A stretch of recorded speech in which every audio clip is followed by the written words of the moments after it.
لیکن اس کے ساتھ میں ایک اور بات ہے، جب اللہ کے نبی کی اتنی شان ہوگی کہ ہر ایک آپ کی عظمت کو محسوس کر رہا ہوگا اپنے دل میں، تو ہم اللہ تعالیٰ سے دعا کرتے ہیں۔ جو میں نے آپ کو پہلے حدیث سنائی ہے کہ اللہ تعالیٰ فرماتے ہیں کہ میرے بندے جو مانگ رہے تھے میں نے ان کو وہ عطا کر دیا۔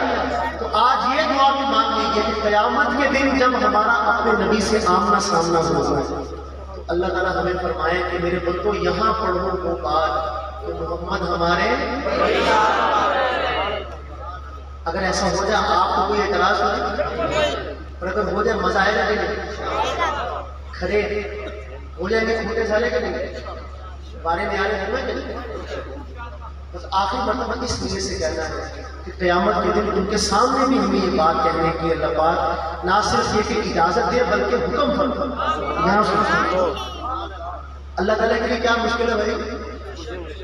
کوئی مشکل نہیں، محبت کے ساتھ غلاموں کو فیضا